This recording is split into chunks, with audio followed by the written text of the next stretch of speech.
تاریخ اسلام کا مطالعہ ہمیں نہ صرف گزشتہ کے روشن پہلوؤں سے راشناس کراتا ہے بلکہ آج کی زندگی کے لیے رہنمائی بھی فراہم کرتا ہے۔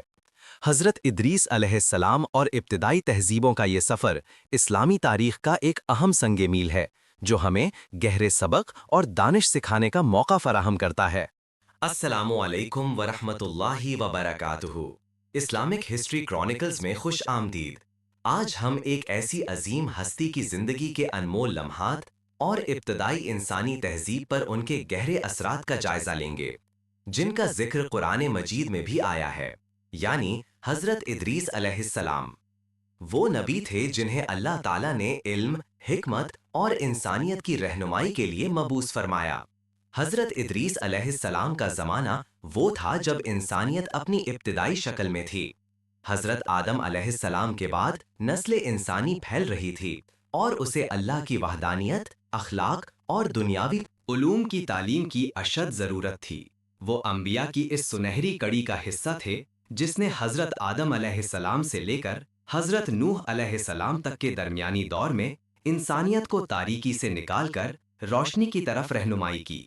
آئیے اس عظیم پیغمبر کی زندگی کے ان پہلوؤں کو اجاگر کریں جو آج بھی ہمارے لیے مشعل راہ ہیں۔ حضرت ادریس علیہ السلام کی زندگی کا آغاز ایک ایسے دور میں ہوا جب حضرت آدم علیہ السلام اور ان کے فرزند حضرت شیث علیہ السلام کی تعلیمات کا اثر ابھی باقی تھا، لیکن وقت گزرنے کے ساتھ ساتھ لوگ آہستہ آہستہ غفلت اور گمراہی کی طرف میل ہونے لگے تھے۔ اللہ تعالیٰ نے اپنی رحمت سے انسانیت کو بھٹکنے کے لیے حضرت ادریس علیہ السلام کو نبوت سے سرفراز فرمایا۔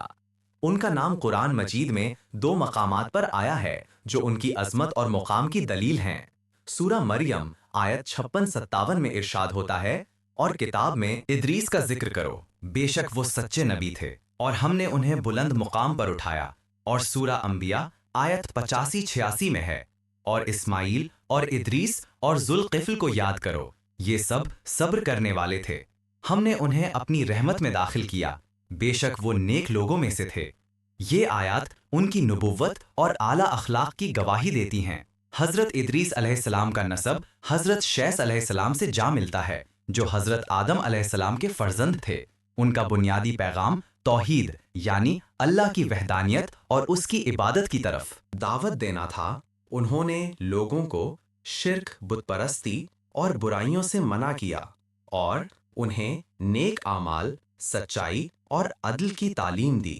حضرت ادریس علیہ السلام کو اللہ تعالیٰ نے نہ صرف نبوت سے سرفراز فرمایا بلکہ انہیں بے پناہ علم و حکمت سے بھی نوازا۔ وہ صرف روحانی رہنمائی تک محدود نہیں تھے بلکہ انہوں نے انسانی تہذیب اور دنیاوی علوم میں بھی نمایاں کردار ادا کیا۔ انہیں تاریخ میں سب سے پہلے قلم سے لکھنے والے پیغمبر کے طور پر جانا جاتا ہے۔ یہ ایک انقلابی قدم تھا جس نے علم کو محفوظ کرنے اور اسے نسل در نسل منتقل کرنے کا راستہ کھولا۔ اس سے پہلے علم زیادہ تر زبانی روایتوں پر مبنی تھا۔ قلم کے استعمال نے انسانیت کو ایک نئی سمت تحریر کے ذریعے علم کی اشاعت اور ترقی کے دروازے کھل گئے۔ اس کے علاوہ حضرت ادریس علیہ السلام کو علم نجوم، ریاضی اور طب جیسے علوم کا بانی بھی مانا جاتا ہے۔ انہوں نے لوگوں کو ستاروں کی چالوں، وقت کے حساب کتاب اور بیماریوں کے علاج کے طریقے سکھائے۔ یہ وہ علوم تھے جنہوں نے ابتدائی انسانی معاشروں کو منظم کرنے اور ان کی فلاح و بہبود کے لیے بنیاد فراہم کی۔ ان کی تعلیمات سے انسان نے اپنے ماحول کو بہتر طور پر سمجھنا شروع کیا اور اسے اپنے فائدے کے لیے استعمال کرنے کے گر سیکھے۔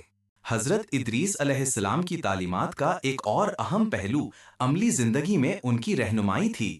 روایت کے مطابق انہوں نے لوگوں کو کپڑے سینے کا فن سکھایا۔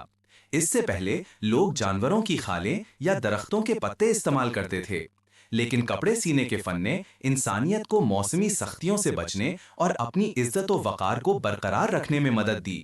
یہ ایک چھوٹا سا قدم تھا لیکن اس نے انسانی زندگی میں بہت بڑا فرق پیدا کیا۔ اس کے علاوہ انہیں شہر آباد کرنے اور انہیں منظم کرنے کا بانی بھی کہا جاتا ہے۔ انہوں نے لوگوں کو ایک جگہ جمع ہو کر رہنے، گھر بنانے اور ایک منظم معاشرہ تشکیل دینے کی ترغیب دی۔ یہ ابتدائی شہروں کی بنیاد تھی جہاں لوگ ایک دوسرے کے ساتھ تعاون کرتے ہوئے زندگی گزار سکتے تھے۔ ان تمام اقدامات سے یہ ظاہر ہوتا ہے کہ حضرت ادریس علیہ السلام کی نبوت صرف روحانی نہیں تھی، بلکہ وہ ایک مکمل رہنما تھے جنہوں نے انسانیت کو ہر شعبے میں ترقی کی راہ دکھائی۔ ان کی تعلیمات نے ایک ایسے معاشرے کی بنیاد رکھی جہاں علم، عدل اور انسانیت کی خدمت کو اہمیت دی جاتی تھی۔ حضرت ادریس علیہ السلام کی زندگی ہمیں کئی اہم اسباق سکھاتی ہے۔ سب سے پہلے علم کی اہمیت۔ انہوں نے قلم کا استعمال سکھا کر اور مختلف علوم کی بنیاد رکھ کر یہ واضح کیا کہ اللہ تعالیٰ کی معرفت اور دنیاوی ترقی کے لیے علم کا حصول کتنا ضروری ہے۔ ایک مسلمان کو ہمیشہ علم کی جستجو میں رہنا چاہیے، چاہے وہ دینی علم ہو یا دنیاوی۔ دوسرا سبق عملیت پسندی اور جدت۔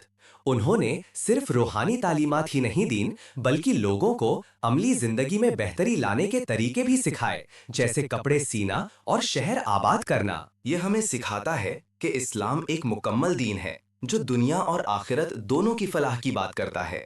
ہمیں اپنے ارد گرد کے ماحول کو بہتر بنانے اور انسانیت کی خدمت کے لیے جدید طریقوں کو اپنانا چاہیے۔ تیسرا سبق صبر اور استقامت۔ قرآن مجید میں انہیں صبر کرنے والوں میں سے قرار دیا گیا ہے۔ انبیاء کی زندگی مشکلات سے بھری ہوتی ہے، لیکن وہ اللہ کے حکم پر ثابت قدم رہتے ہیں۔ یہ ہمیں سکھاتا ہے کہ مشکلات میں بھی اللہ پر بھروسہ رکھنا چاہیے اور حق کے راستے پر ڈٹے رہنا چاہیے۔ حضرت ادریس علیہ السلام کی زندگی کا اختتام بھی ایک غیر معمولی انداز میں ہوا۔